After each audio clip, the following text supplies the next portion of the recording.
Hello everyone, this is Introvert Shy Guy, and welcome back to Katawa Shoujo. Okay, so where we left off, we hung around in the city with Hanako, Lily, and Akira.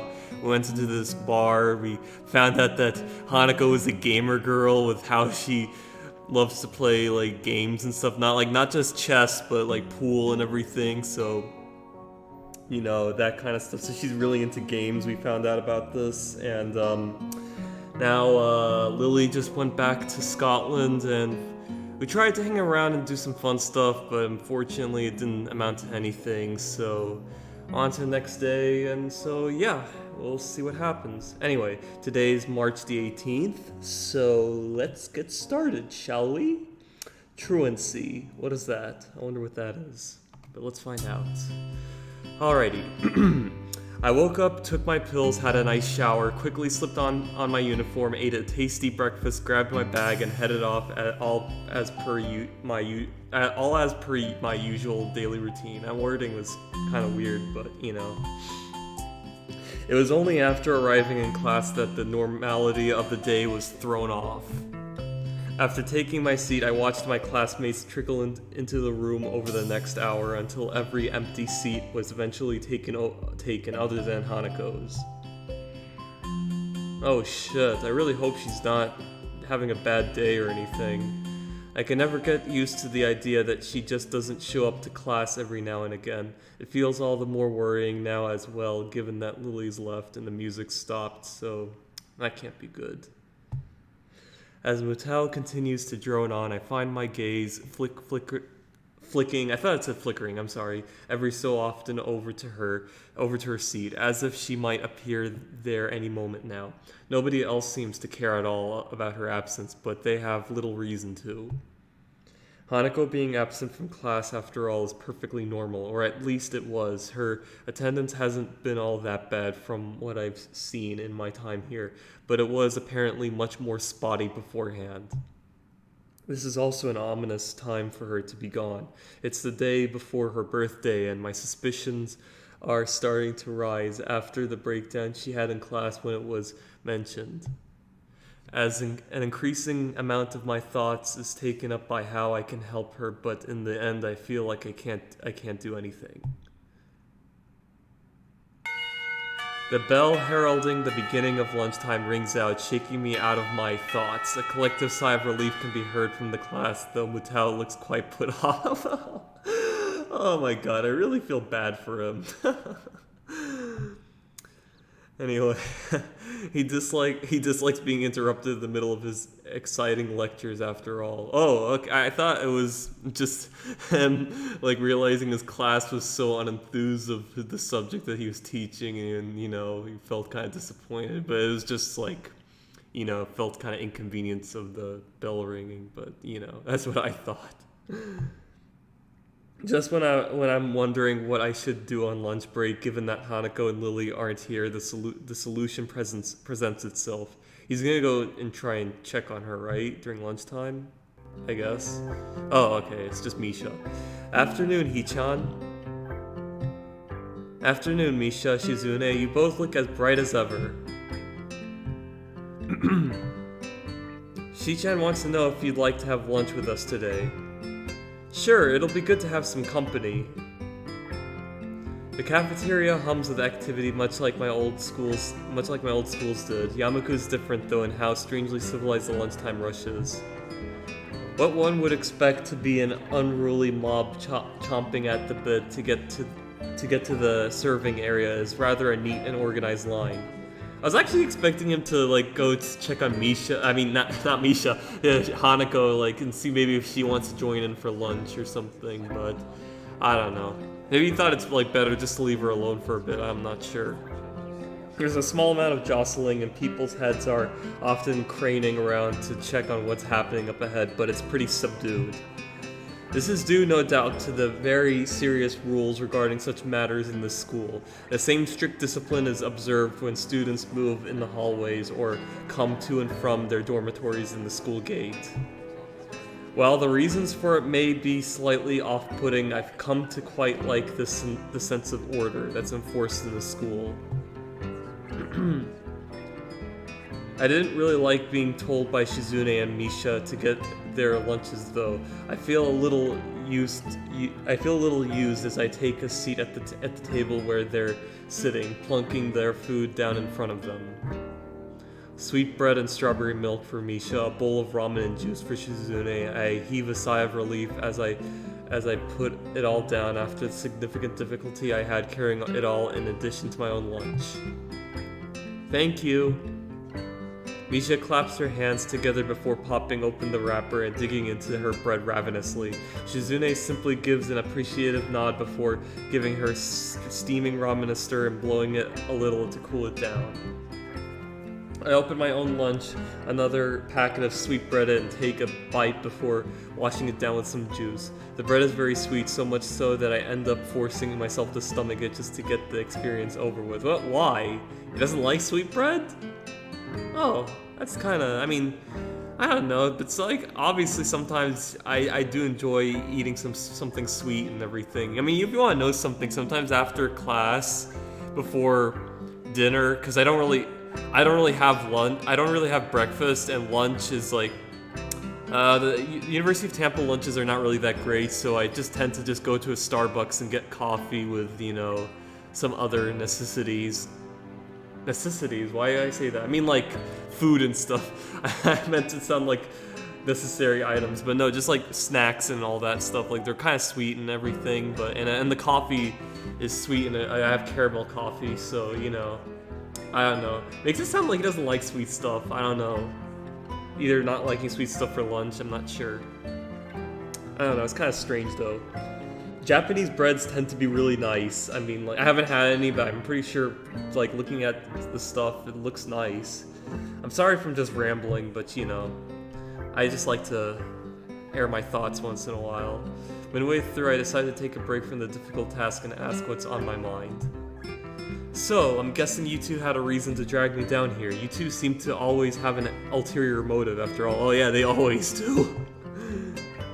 What are you saying, Hifan? We won't have any for mouthful.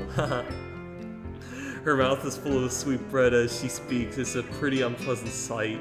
Oh god. Shizune looks a little grossed out before going back to eating her ramen. I wait until Misha swallows what she has in her mouth before speaking again. You're not buttering me up to make me work with you after school. Nope. Not trying to extract information from me that I might not want to give. Nuh-uh. Fine, you win. I guess you just wanted to eat lunch with someone as intelligent and handsome as me then. That's it, Hee-chan, you got it. Oh, wow. Shizune looks unimpressed as Misha finishes signing our conversation and sucks in the last of a long noodle as she signs her own thoughts. Shi-chan says you shouldn't be so suspicious of us. She's just doing her duty as a class representative after all. How is she or are you doing that? As much as I hate to admit it, it looks as if I still have trouble communicating with Shizune. It should be a simple matter of keeping eye contact with her and addressing Shizune instead of Misha in my speech, but when somebody else is doing the talking for her, it's a surprisingly difficult task. It's the class representative's job to ensure everybody's doing alright in class, isn't it? Not really. Wait, how is making me get your food ensuring that I'll go well in class?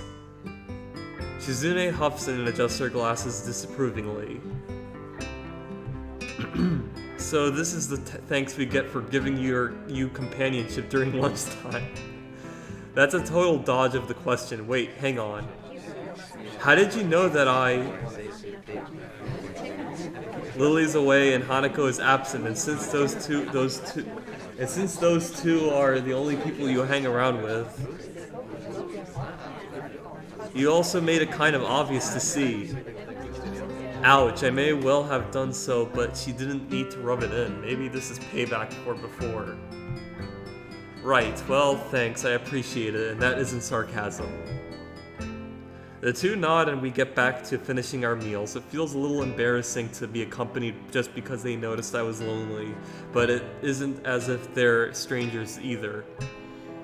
It isn't long before I finish the last of my bread and start on the last of my juice, and as I do so, I find my mind wandering back to what I'd been thinking about before the two interrupted my train of thought.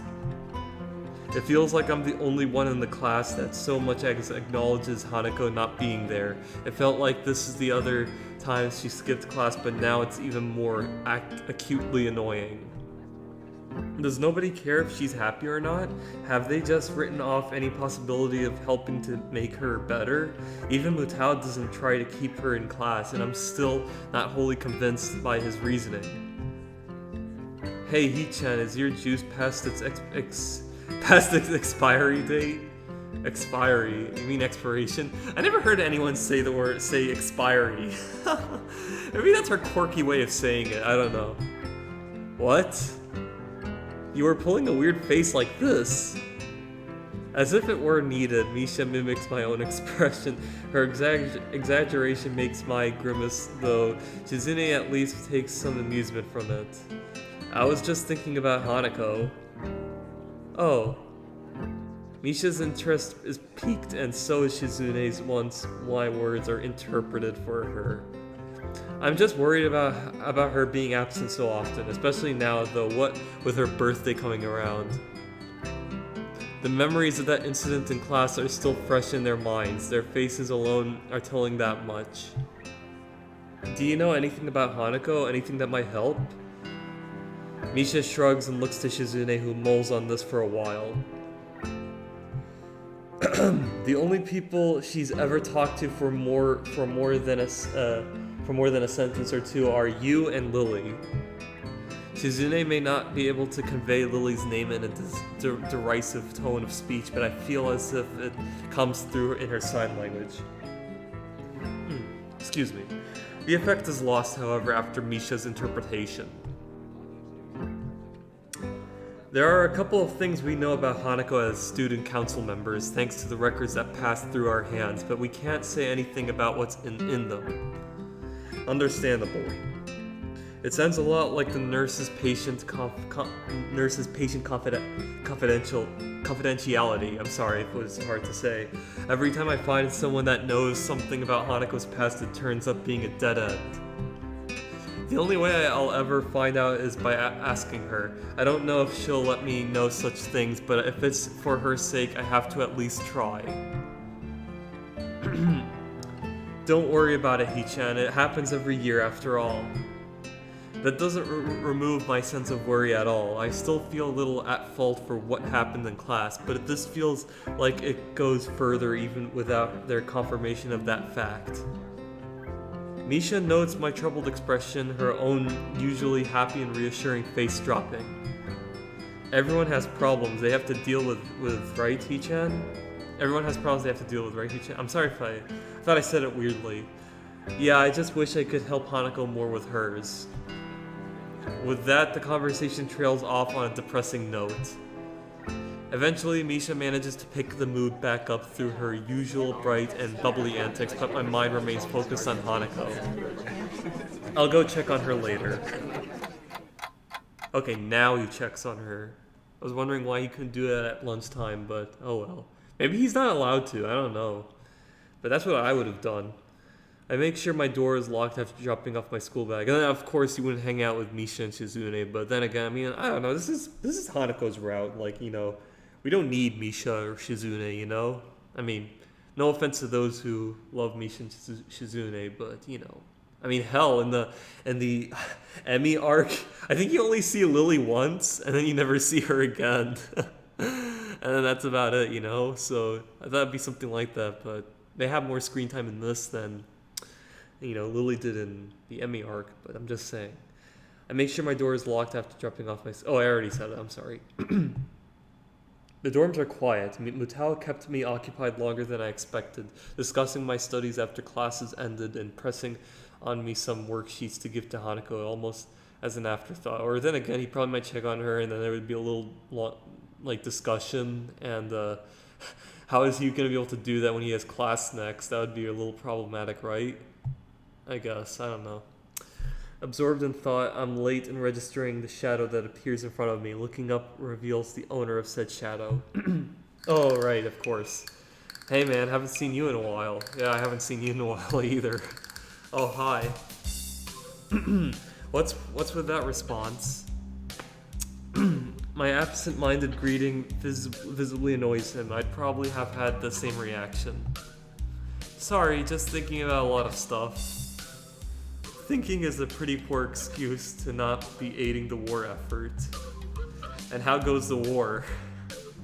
I am preparing. Right now I need money to help with those preparations. Oh my god, is he gonna ask for some... I don't know. If you want me to loan you money, just say it. Oh, he just says it. Oh, no man, I'm good. Oh, hey, it's probably just sarcasm or... You know, probably just says and then just refuses. I don't know. You're good. You don't want my money? Hey man, don't look so surprised. It's insulting. I'm pretty big in the competitive bowling scene, but yesterday I found some guys who didn't know that. I'm fairly sure that betting would be against the school rules. School rules don't matter. This is a war situation. People these days, they have no appreciation for what war means. So what do you need this money for, dare I ask? Non-perishable canned food, building materials, mostly corrugated iron and wood panels, first aid kit, camping heater, portable radio, sleeping bag, flashlight, mechanical clock. Jesus. He's acting as if he's preparing for a hurricane or something. I should know, you know? Not to say we prepared just like that, but we got, you know, plenty of useful stuff, if you know what I'm saying. At first it strikes me as a rather random assortment of objects and materials, but after a few seconds it clicks. Isn't that a list of materials for a fallout shelter? Or it could be for a hurricane, you know? So you've read a Protect and Survive booklet. It's good to see someone so knowledgeable about how to protect themselves.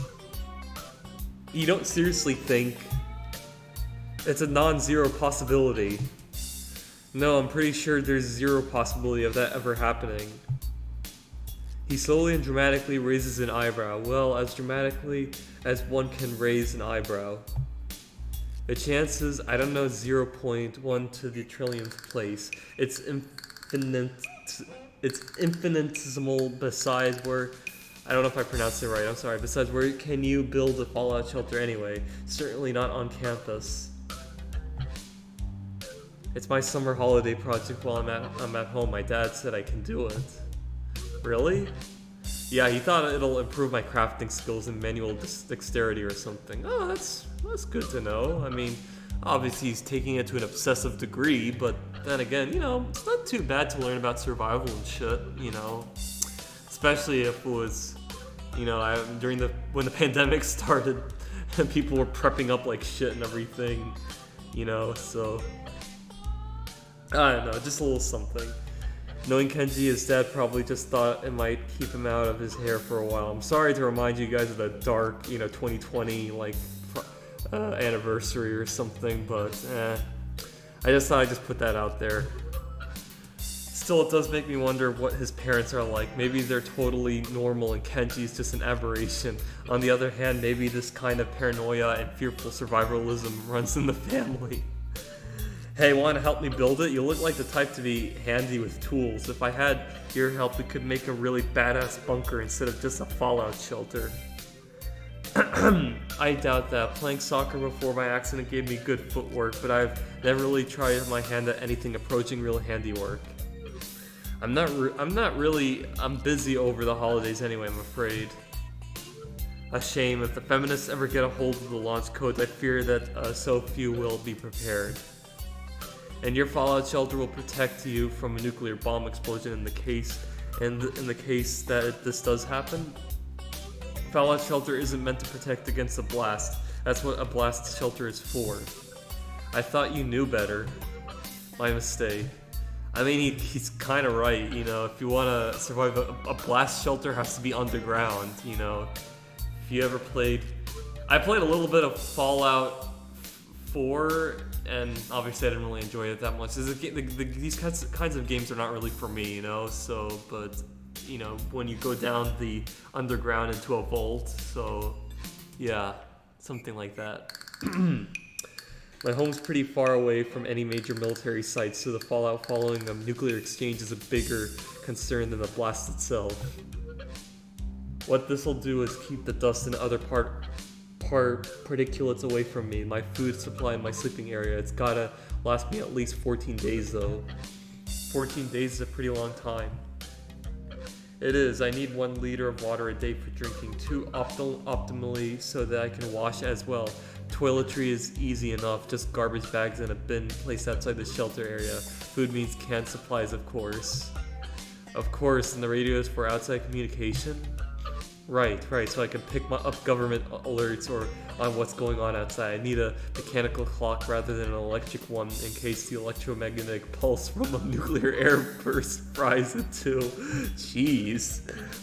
There's all the other stuff I need as well, like extra clothing, matches, and candles. I think I still have time to gather it all though, maybe. What is it a mechanical clock anyway? I'm kind of curious about it. Is it like something kind of like how watches offer, or the watches you need a battery. I mean, damn, I think it's just something that uses springs and all that stuff. That's pretty badass. It's making me kind of interested in what a mechanical clock is. I've never heard such a thing. I mean, it is kind of, obviously I'm into engineering and stuff, so it makes sense to be into that stuff, but it's like, I never heard of a mechanical clock. Unless it's like a watch or something, but watches use like little battery thingies, so is it something different? I'm gonna look it up, That's what I'm gonna do after this. There's all the other stuff I need as well, like extra clothing, matches, and candles. I think I still have time to gather it all, though, maybe. As much as I hate to say it, I'm a little impressed. He's really researched this and thought it through. Then again, I don't know if I want to live in a post-apocalyptic world with only people like Kenji having survived. It sounds like you really know what you're doing. Damn right I do. It must be hard living in constant fear like this. He hardly ever socializes either, so the fact that he went bowling with others is in itself something of a surprise. This mentality reminds me a little of a certain someone. Thankfully, her fear of others doesn't manifest in such a distinctly eccentric way. You're talking about Hanako. One thing I know for sure is that I certainly can't tell him exactly why I haven't been hanging around with him much recently.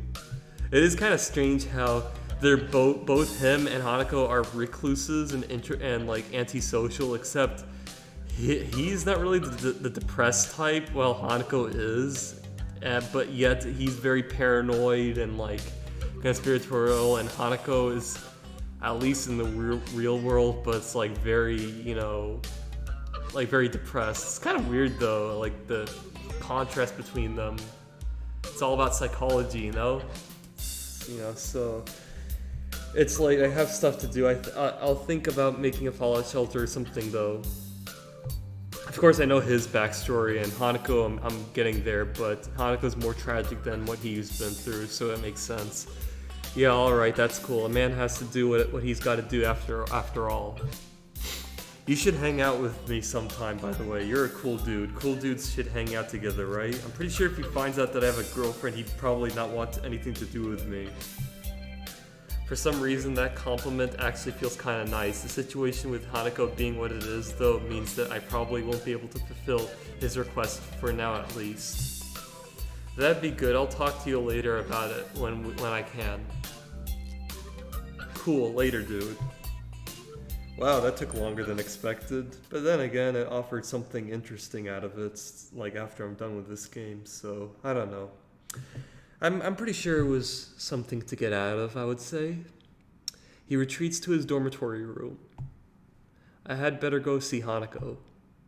I stand outside of the door to Hanako's room, hoping that she isn't in too much of a state as I nervously clutch the worksheets Mutao asked me to pass on to her. I really hope this doesn't get anywhere depressing as I see her. What if that's the point of that Kenji moment, like a little bit of comic relief before the heavy stuff sets in, I don't know, we'll see. It's one or more reasons to visit her, and it gives me something to talk about, so I suppose I should be thankful to him for giving me the task.